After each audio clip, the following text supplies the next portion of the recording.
Ouais. Alors, bonjour à tous et puis merci de nous accorder cette interview. C'est pas tout le monde qui l'a fait, donc merci beaucoup. Est-ce que vous pourriez par hasard commencer simplement, vous présenter en quelques mots, s'il vous plaît? Vas-y. Vas-y, donc moi c'est Mu. C'est Mu, je suis tatoueuse depuis à peu près 6 ans. Voilà, et je viens d'une filière plutôt art plastique, artistique au départ. Voilà. D'accord. Moi je m'appelle Matt, je suis tatoueur depuis officiellement 7 ans, parce qu'après, avant j'étais apprenti, donc, tu débutes, donc tu fais pas vraiment beaucoup de tatous. Et moi avant d'être tatoueur, j'étais prof d'histoire de l'art. Et donc voilà. D'accord. À l'université? Non, à Polycréa, Super. à Toulouse. Donc, comment vous en êtes-vous venu à être tatoueur? Quelles ont été les étapes un petit peu? Est-ce que vous avez toujours voulu faire ce métier ou c'est venu un petit peu dans la vie comme ça? Moi j'ai toujours voulu faire ça, toute ma vie. J'ai commencé à me faire tatouer, j'avais 16 ans, j'ai menti au tatoueur à l'époque. C'était il y a 32 ans. Tu vois, donc c'était il y a 30 ans, le monde du tatouage n'était pas vraiment même que maintenant. C'était plus roots, voilà, c'était assez... T'avais pas des jolis quartiers comme ça gentrifiés avec des jolis shops, c'était toujours dans des lieux un peu interlopes. Et ouais, de suite, je suis rentré dans ce monde-là. Je voulais être tatoué, je sais pas. Je voulais faire partie, j'en sais rien, de ce côté mauvais garçon. Côté, ça correspond aussi à la musique qu'on écoutait. J'écoutais beaucoup punk, beaucoup métal, il fallait que je me fasse tatouer. Donc mon premier tatouage, j'ai fait n'importe quoi, c'est-à-dire que j'ai pris au hasard, j'ai une coccinelle moi. C'est pas... Ouais, le motif, moi, je me foutais royalement du motif. Je suis rentré chez le tatoueur, je suis resté 20 minutes sans savoir ce que je voulais, et j'ai pris au hasard. Mais je voulais être tatoué, et j'ai pas arrêté. Sauf que quand j'ai commencé à vouloir vraiment faire du tatouage, moi je viens d'une famille où mon père déteste ça, n'aime pas du tout ça. Donc faire de l'art c'était très compliqué, juste de l'art, alors du tatouage j'en parle pas, surtout il y a 30 ans. Donc moi j'ai brassé dans le milieu du tatouage sans vraiment être tatoueur, toujours j'ai fait des dessins pour les tatoueurs, je continue tout le temps à me faire tatouer. Et en faisant de l'art malgré ma famille, toujours en gardant ça dans ma tête. C'était mon objectif. Et c'est grâce à Mu, franchement, elle m'a sauvé la life là-dessus parce que quand je suis arrivé, je me suis installé sur Grenoble, en 2012. Et en fait, je faisais un boulot de graphiste comme ça. Et c'est un soir, en prenant l'apéro, Mu, elle me dit tu sais, comme une déconne, elle me dit alors, si tu devais faire un métier de tes rêves, ce serait quoi? Là, je veux être tatoueur, putain, je veux être tatoueur, tu vois. Et bon, de suite, ça s'est lancé comme ça. Le soir même, elle m'a acheté un kit d'entraînement, tu vois, sur peau synthétique. Elle m'a dit, bon, ben voilà, elle venait monter une boîte. Elle me dit, vas-y, moi je bosse, je prends sur moi. Toi, tu prends du temps, tu refais tes boucles, tu démarches, et c'est parti. Et putain, c'est parti comme ça. C'est ouf, hein. Oui. Alors moi, pas du tout. Enfin, pas du tout. Moi, au départ, je suis prof d'art plastique. Au tout début, j'ai bossé une dizaine d'années dans une association d'audiovisuel sur Grenoble, en étant formatrice multimédia et en accompagnant des projets sur l'art numérique en direction des publics éloignés de la culture. Donc j'ai fait ça à peu près une dizaine d'années. Après, j'ai monté une scope sur l'économie solidaire et sociale, tout en gardant cette partie accompagnement de projets culturels. Et puis au bout d'un moment, pour moi, il n'y avait pas assez de créa, je tournais un petit peu en rond, et c'est le moment où Matt se lançait là-dedans. Et j'avais beaucoup d'amis en parallèle qui aimaient beaucoup mes dessins, parce que venant du filière art plastique, j'ai toujours continué à dessiner. Et c'est Matt qui les tatouait. Mais le problème, c'est que c'est pas son trait, c'est pas son truc, c'est pas son univers. Et donc, voilà, à un moment donné, j'ai arrêté. J'ai quitté la scope que j'avais montée. J'ai fait des boulots en tant que prof d'art plastique à droite à gauche. Et à un moment donné, j'ai dit à Matt, bon, tu veux être autonome, hop, et je t'aide à monter le salon de tatouage. On monte le salon et puis finalement je me dis si je plaquais tout pour me lancer avec lui puisque j'ai de la demande sur mes dessins. Donc j'ai passé la formation hygiène et salubrité qui me permettait d'aller dans la salle de pratique de tatou, de faire des choses. Pendant un an, j'ai fait sur peau synthétique, sur quelques cobayes et je me suis lancée. Au départ, je me destinais pas du tout à ça, même si mon environnement était rempli de personnes tatouées qui adoraient ça. Moi, il m'a fallu du temps pour me dire que c'est le boulot qui pouvait me convenir. Voilà. D'accord. Est-ce que vous avez un style favori? Alors, je commence. En fait, c'est très compliqué de donner un nom à un style. Donc oui, j'ai une spécialité sur le celtique que j'aime beaucoup, que je développe. Et de l'autre, j'ai un univers que je rapproche plus de l'illustration. C'est-à-dire que je fais de l'illustration glauque mais mignonne, entre guillemets, qui va toucher et mon ancien boulot un peu multimédia, graphique pour des assemblages très sobres, ou d'autres comme des personnages type poupée avec des gros yeux, où je vais leur faire raconter plein de choses. Donc oui, moi j'ai 3 univers. T'as dit que tu faisais de l'obscur mais mignon, c'est ça? Oui, obscur mais mignon, on m'a dit ça. Par contre, effectivement, on peut faire de l'alimentaire, on va dire, d'autres projets, mais il y a des choses qu'on ne ferait pas. Même si on maîtrise plusieurs styles, il reste quand même bien propre à notre univers. À chaque fois.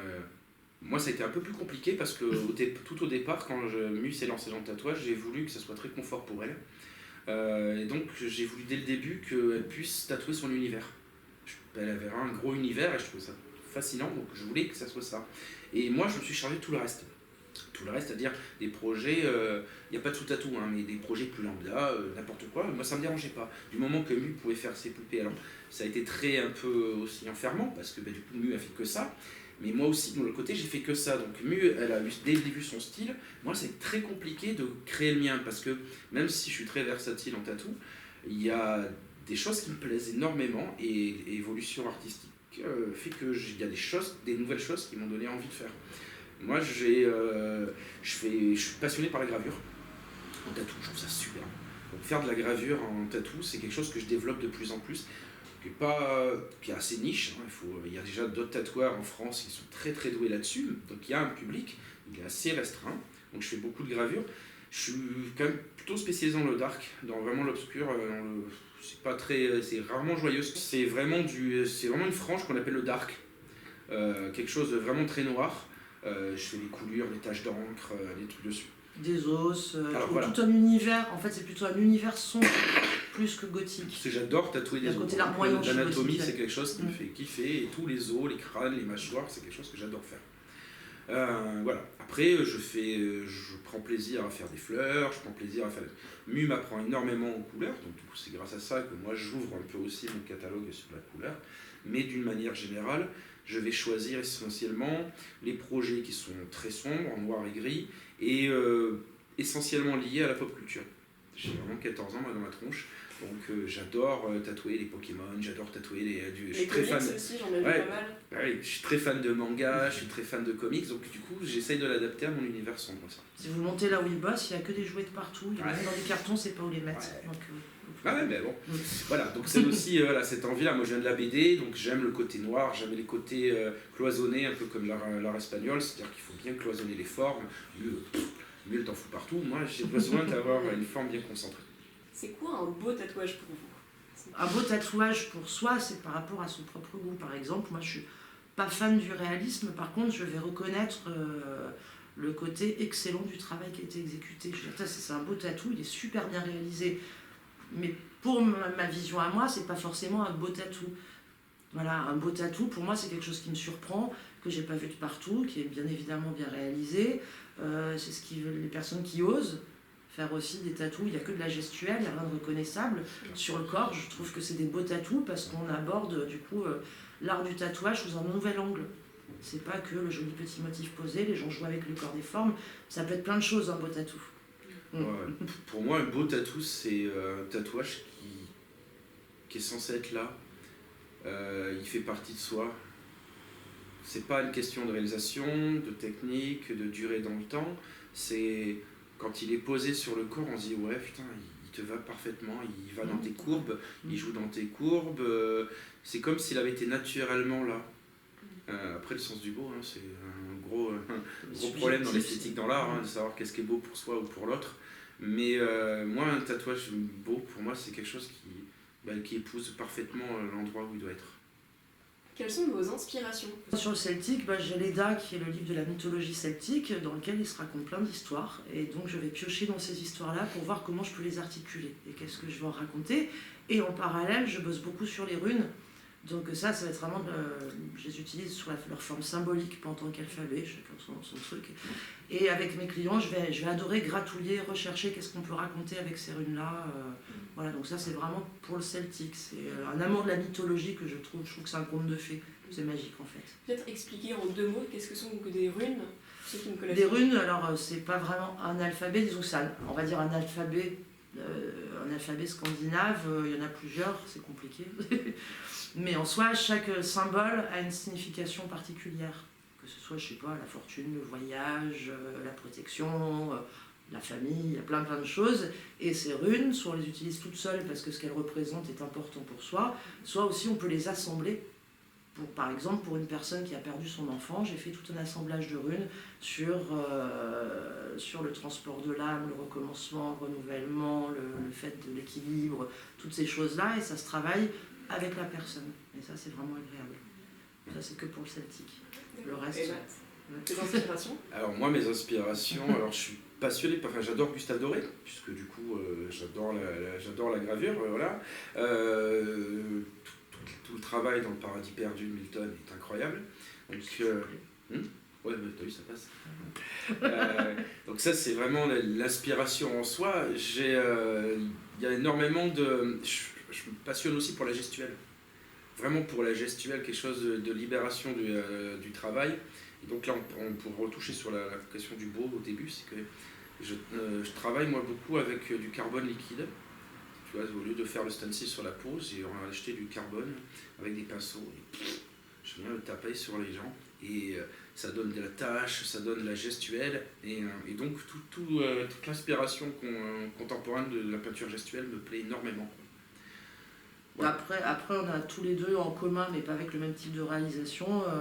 On aime bien les univers. Alors moi, c'est plutôt des films d'horreur. Lui, ça a tout le côté cinématographique de Matt et moi qui est un peu différent, qui se rejoint. Se rejoint malgré tout. Notre amour de l'art aussi en général. C'est-à-dire, s'il aime la gravure, c'est parce qu'aussi il est historien de l'art. Moi, je vais aimer des expressions abstraites et graphiques parce qu'au départ, je suis plutôt prof d'art plastique. Il y a tous ces univers-là qui se mélangent et la musique qui est une influence énorme également aussi. On bouffe tellement de musique avec lui que du coup, il ne faudrait pas le dissocier du tatouage. Je pense que c'est vraiment un univers entier avec la musique. On aime raconter des histoires. En fait. Je pense que c'est ça. En fait.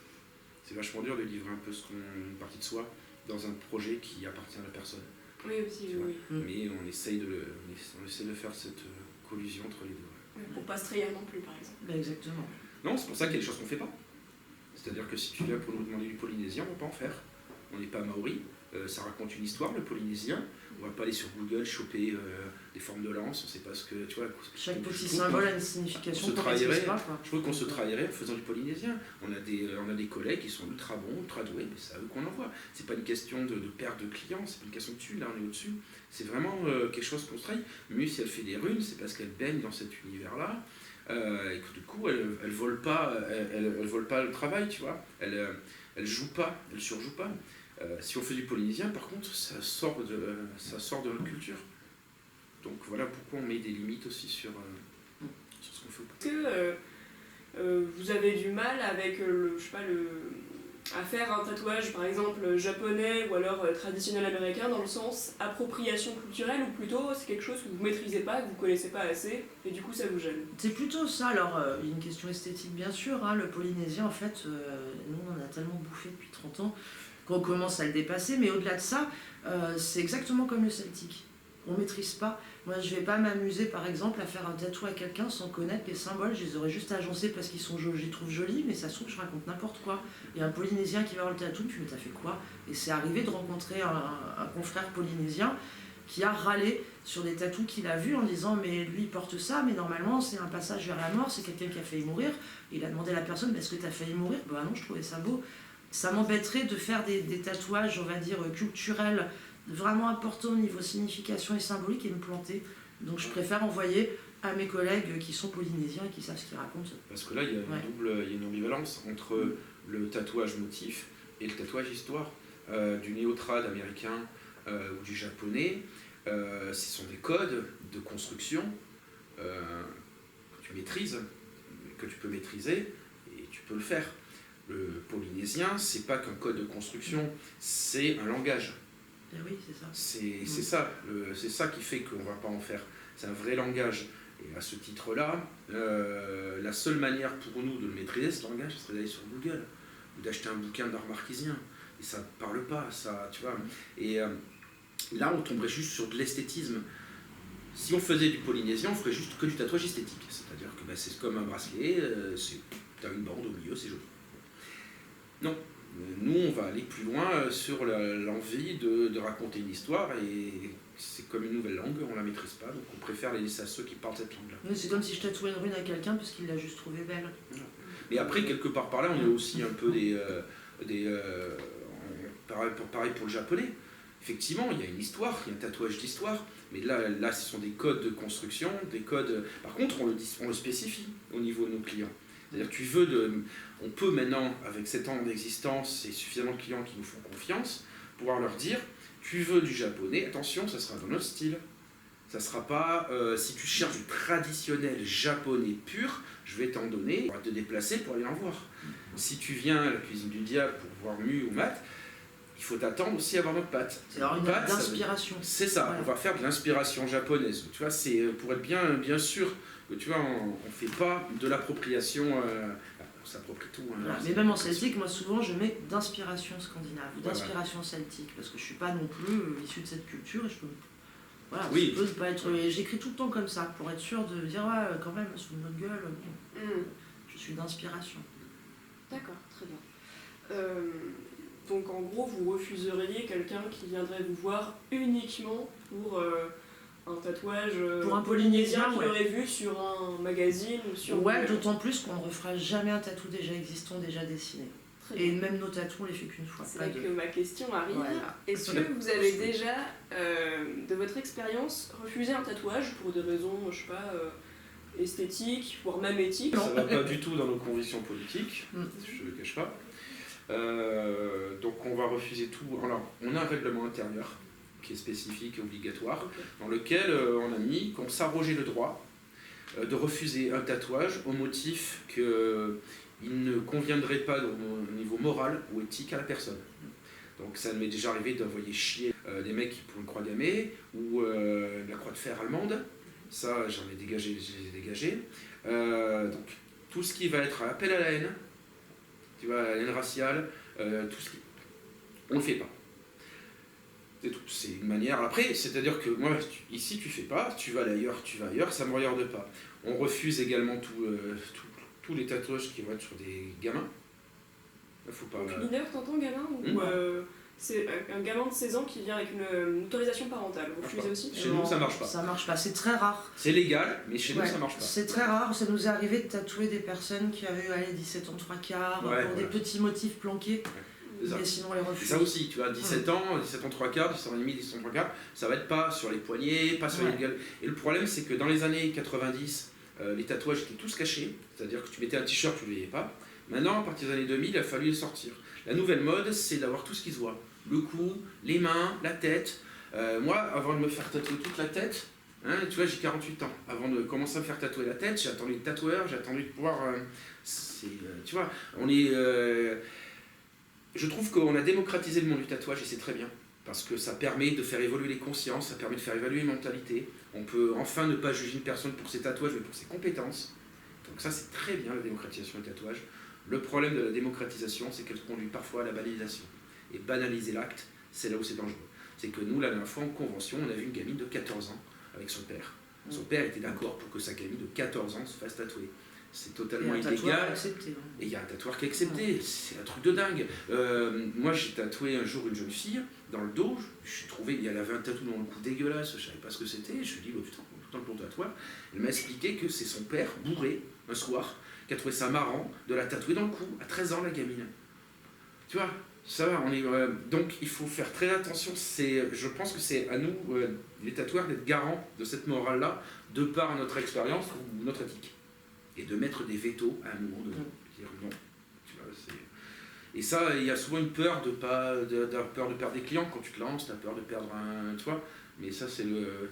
Tu te parjures si tu commences à accepter tout au niveau du fric. Voilà, mais la plupart reviennent en fait quand ils ont 18 ans. Et oui, c'est ça qui est marrant. C'est que les parents, souvent, ils t'engueulent. Hein. Moi, je me suis fait boiter par une meuf qui trouvait que je n'étais pas commerçant. Parce que je voulais pas tatouer la main de sa fille de 16 ans, tu vois. Bon, mais les gamins, par contre, ils l'entendent. Tu vois, tu leur dis clairement, gentiment, et eux, ils attendent un peu, puis s'ils sont pas contents, et hop, ils reviendront plus tard. Sachant qu'il ne faut pas oublier qu'on est en France, hein, et que même si le tatouage se démocratise, on est en France. Pour moi, la France, elle a 20 ans de retard surtout. on est un pays un peu vieillot et que même si normalement on n'a pas le droit de te refuser un boulot parce que tu as des tatous, mais s'il y a 5 personnes qui se présentent, il y en a une qui est tatouée, on peut aussi se dire ouais, tu as de la gueule qu'elle a, on va pas la prendre. Il faut pas oublier que dans certains milieux professionnels, le tatou c'est pas ouf, mais ayant bossé dans la culture, l'éducation nationale, tout le tatouing, j'ai bien vu que c'était pas ouf. C'est pas génial, donc il faut y penser quand même. Et qu'on y jeune, on y pense parce pas que beaucoup. il faut un minimum d'ouverture. C'est clair que quand tu regardes le monde d'aujourd'hui, la société française, on t'emmerde pour ce que si tu veux te marier, changer de sexe ou ta couleur de peau. Alors évidemment que le tatouage, ça va pas passer non plus. On est une société super rétrograde là-dessus. Ça évolue, tant mieux, ça évolue. Mais pour l'instant, pas encore. Il y a encore du boulot. Heureusement, ça change, mais encore il arrive. C'est bien. C'est une génération. Oui, il y a 30 ans, c'était pire. Hein. C'est une période hallucinante. Hein. Il faut ça. Enfin, j'entends souvent des remarques encore aujourd'hui, de personnes plus âgées que nous qui disent ah mais on tatoue les bêtes en fait, on tatoue pas les hommes. Enfin, ouais, complètement. Tu sais, je vais vous raconter l'histoire. La première fois où on a ouvert le Bouclard, il y a une petite mamie qui est responsable, qui est de l'association des riverains, là. Je sais pas, une petite mamie, elle va avoir 1000 ans, la meuf. Elle passait devant le shop comme ça et elle regarde. Alors, effectivement, notre nom induit le fait qu'on fait pas du tatouage, on fait de la bouffe. Hein. Tu vois, la cuisine du diable, elle s'est dit ah, un resto. Donc on les met à l'aise, on lui a dit non, ce sera du tatouage. Et elle nous a dit oh mon Dieu, c'est l'horreur. Elle a mis encore pour les indigènes, je comprends, mais pour nous. Tu dis oh putain, tu vas me plaire toi, d'entrée de jeu. Et le premier jour, hein, et tu fais ah ouais, bienvenue à Championnet quoi. Donc tu vois, on est encore. Alors, mais ça, c'est des gens. Ils ont 5 ans, ils sont tributaires d'une pensée vieillotte. C'est très générationnel. Ouais, c'est ça. Nous, on a des parents, alors ça va, mais du côté de mon père, il déteste ça. C'est horrible, c'est les mauvais garçons, c'est que tu fais mauvais genre, c'est que t'es pas. Tatouage, c'est abominable. C'est que t'as aucune vertu. Exactement, mais quelle horreur. Alors imagine, bon, je sais pas si vous allez l'aborder, le rôle de la femme dans l'art et dans l'esthétique, mais quand t'es une femme tatoueuse en plus, c'est enfer. Ouais, ça va un peu mieux, heureusement. Mais ça évolue, mais au départ. Encore un peu un ficus dans un coin. Ouais, c'est ça. Moi, ça nous arrivait souvent d'avoir un mec qui rentre dans le shop, qui voit une meuf qui jouait parler au tatoueur. Tu l'as? Ouais, non mais ouais, ton je suis toujours là. Tu dis, ah ouais, c'est. Alors, est-ce que le tatouage peut, selon vous, faire avancer la société? Alors. Au niveau des mentalités, peut-être. Ouais. Sur l'acceptation de l'autre, sur les différences, tout ça, mais en soi, je pense pas que le tatouage ait des vertus à faire évoluer la société. Non, elle a aucune. Elle a aucune. Malgré que ce soit artistique, elle n'a aucune vocation d'éveil et de pousser les gens vers le haut. Elle a toujours été conjointement liée à la société. Le tatouage au départ, c'est médical, c'est chamanique, c'est religieux. Donc elle n'avait aucune vocation d'être sur l'évolution humaine, mais plutôt pour l'accompagnement. Donc le tatouage fera pas évoluer la société, c'est pas du tout le tatouage qui le fera. Par contre, ça va devenir quelque chose qui sera totalement compris comme un corps, dans le corps humain. Le corps et son tatouage, ce ne sera pas peut-être dans l'absolu, pas deux différences, mais un corps tatoué, point. D'accord, merci beaucoup pour la réponse. Mais toujours un peu sur la même lignée, est-ce que vous pensez que le tatouage peut être dénonciateur? Ça dépend effectivement du motif. Ça nous est arrivé de faire des tatouages qui sont symboliques et qui annoncent quoi. J'en ai fait des tatouages sur la lutte des femmes. Ouais. Moi j'ai tatoué un personnage, je me rappellerai pas le nom, pardonnez-moi. C'était un dessinateur de presse palestinien qui a été un des premiers tués à cause de ses dessins. Tu vois, on parle de Charlie Hebdo, mais en Palestine, il y a eu un dessinateur de presse qui s'est fait tuer à cause de ses idées. Et sa signature, c'est toujours un petit bonhomme de dos, un petit bonhomme crasseux de dos, tout pauvre. Et ce couple-là qui est venu voulait 2 tatouages qui posent des idées. Et donc la jeune femme je lui ai fait le symbole de la lutte des femmes, et son homme a eu sur le bras, hein, donc bien visible, la signature de ce petit personnage. Là, on n'est plus sur l'esthétisme, on est vraiment sur une dénonciation. Je veux, en plus, les parties du corps, c'est les parties du corps qui se montrent. Hein. Là, tu ne le fais pas sur une hanche, sur un dos, là, tu vas le montrer. Donc, ça veut dire que tu vas l'assumer et tu veux montrer aux autres quelque chose qui t'a révolté. Donc, oui, en fonction du motif, je pense que le tatouage peut être totalement dénonciateur. Et disons que ça affirme l'idée de la personne qui le porte, c'est-à-dire que la personne, si elle le fait visible, On a fait des tatouages, entre guillemets antifa, tout ce genre de choses, parce que ça fait aussi partie de notre univers. Si la personne le fait, c'est pour le montrer, donc c'est pour se revendiquer en tant que tel. Par contre, on prévient. Hein. Là, tu vois, c'est là que là, notre âge fait qu'on peut prévenir. Tu vois, tu as un gamin qui vient pour se tatouer ACAB sur le bras. On va lui dire, mec, les flics, ils sont tous au courant de ce que ça veut dire ACAB. Hein. Tu pourras leur dire que All Cat is beautiful, c'est pas vrai. Tu vois, c'est. All Cat in Harburg. All Cat in Harburg, c'est joli. Et non, effectivement, on sait tous. Donc, tu vois, on essaye de voir avec la personne si c'est vraiment quelque chose qui lui tient à cœur, s'il veut le montrer, parce que, tu vois, c'est des tatouages pose. Tu vois, après, il y a plein de choses. Moi, j'ai beaucoup de tatouages sataniques sur le corps. Mais qui se cachent pas, hein, à l'arrière de la tête, j'ai le sceau de Lucifer. Hein. Ça m'engage, ouais, ça me dérange pas. Ça provoque le débat, pourquoi pas. Ça choque, pourquoi pas. C'est pas grave. Il y a aussi une manière de montrer des choses que j'ai envie d'être, c'est pas très clair. Des tatouages qui me représentent, qui sont dans des réflexions personnelles. Donc ouais. Oui, c'est comme mes petits symboles, c'est des petits symboles que j'ai créés moi autour de l'art, autour de plein de choses, qui sont alambiqués avec d'autres cultures, mais donc c'est pour porter sur moi, qu'on les comprenne ou pas, je m'en tamponne. Ouais, puis à un moment donné, t'as envie d'être qui tu es, t'as envie d'être cohérent avec toi-même, t'as envie d'être bien dans ton sexe, bien dans ton corps, bien dans tes fringues, et bien dans ton tatou. C'est ça le truc, c'est que du coup, maintenant le tatou, c'est une partie de soi qu'on veut montrer, qu'on aime bien assumer, c'est agréable de pouvoir gueuler aux gens, je suis homo, je suis tatoué, je suis noir, tu vois, il y a besoin de revendication. Je trouve qu'on est dans une société qui a uniformisé énormément de choses, on est devenu dans des nuances de gris incroyables, faut pas trop l'ouvrir, faut pas trop la ramener, faut être un peu dans la norme, faut pas trop s'engueuler sur les réseaux sociaux. Bon, il y a un moment donné, on a envie de gueuler qui on est, parce que putain, t'as qu'une vie, quoi, c'est pas les autres qui font la vie pour toi, quoi. Donc voilà, donc nous on peut se permettre ça. Ok. Donc si j'ai bien compris, en fait, avant de réaliser un tatou jugé scandaleux entre guillemets par la société, vous prévenez bien vos clients. Dire attention. Complètement. Oui. Okay. Oui, parce que si tu veux, je me permets de reprendre encore. Tu vois, il y a tout un phénomène de street cred là, de gangsta. ça me tue. C'est tu vois, on a grandi dans un monde où le tatouage est une symbolique. Tu vois, toujours été. Il y a des tatouages qui sont symboliques, qui sont chauds. Par exemple, se faire une larme sur l'œil, c'est pas fun. C'est pas fun, c'est des tatouages prison. Et faire les tatous russes, pareil, les prisons russes, c'est pas fun.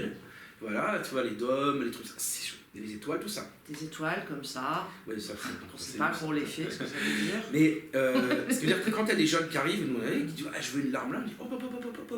Attention, déjà le visage en France, c'est mal vu, de base, ça te coupe des portes. Mais l'arme, nous on est encore tributaires, on est les passeurs de cette mémoire. Même si elle est un peu. Elle disparaît progressivement, les tatoueurs ont tendance sont les passeurs de cette histoire. Attention, la larme, ça vient de là, ça vient de machin. Donc on est obligé en amont de dire attention, ok, tu veux te la péter gangster, je te fais pas une larme sous l'œil. C'est comme les 4 points, c'est comme le mort aux vaches, voilà. Tous ces petits symboles. C'est ok, je comprends, t'as envie d'acheter de la street cred, mais tu peux tomber dans la rue sur des mecs de la zone qui eux se sont tatoués à l'aiguille dans une rue, ils vont pas être heureux de te voir avec une larme sous l'œil. Hein. Parce que t'as encore des vieux de la vieille là, qui connaissent les symboles. Nous on avait un gars ici, c'était ce qu'on appelle un vieux marlou, quoi, un vieux mauvais garçon. Le gars il a dû faire autant de tôle que d'armée. Le gars, sur le corps, il avait tous les codes possibles du tatouage. C'est l'encyclopédie du tatouage. Ah ouais, il avait des traits sous les yeux là, pour montrer que c'était un proxénète, ce qu'on appelle les yeux de biche. Il avait les 4 points, parce que les 4 points, c'est... Seul entre 4 murs. Voilà. Il avait le mort aux vaches, il avait les pointillés, parce qu'il avait fait la Légion, et que quand elle est dans les terrains d'opération d'Afrique, tu vois, c'est une manière de défier les gens en disant vas-y, coupe selon les pointillés, comme ça sera propre. Tu vois, enfin. Bon, lui, ok, lui je le respecte. Tu vois, lui, ok, je sais, il l'a fait, tu vois, il s'est fait tatouer en tôle, il s'est fait machin. D'accord. Mais si un gars comme ça, là, qui a 60 piges, qui a passé 30 ans en tôle, se balade dans la rue et voit un gamin de 18 ans, tu vois, tout fringué, trendy, là, avec sa petite larme sur l'œil, qu'est-ce qui va se passer? T'as encore des mecs qui vont lui mettre une tronche, hein, tu vois. Donc c'est à nous aussi de dire, hop, soit être un gangster, ça peut t'attirer, tout machin, ok. Tu vois, il y a un proverbe qui dit, tout le monde voudrait être un Indien, mais personne ne vit dans une réserve. ouais, il faut accepter aussi derrière le côté. Voilà, c'est à nous, en amont, de dire, hop, et c'est là où nous on met une barrière. Si on voit que moralement, ça va trop l'engager, si on voit qu'il n'est pas capable de partir, on se rappelle au règlement, on se réfère au règlement, on dit voilà. C'est dictatorial, c'est comme ça. Est-ce que vous avez des anecdotes parfois tristes, drôles ou un peu étranges sur votre travail, ou en tout cas en lien avec le tatouage? On en a plein, alors des choses qui touchent de la sphère de l'intime aussi, donc c'est souvent un peu compliqué d'en parler, parce qu'il ne faut pas oublier que le tatouage, on va passer 2 heures, on va dire en gros, dans une salle avec la personne, et avec on va discuter, parce que on n'est pas des tatoueurs qui ferment nos gueules, qu'on aime bien discuter avec les gens, et on apprend des choses qui sont soit joyeuses, soit très tristes. C'est une espèce de côté très tactile, le tatouage. Hein. On touche la peau, on est en plein dans les émotions. Ça nous arrivait d'apprendre, de discuter de la mort de l'enfant, de la femme, qui on est en train de faire un tatouage en hommage.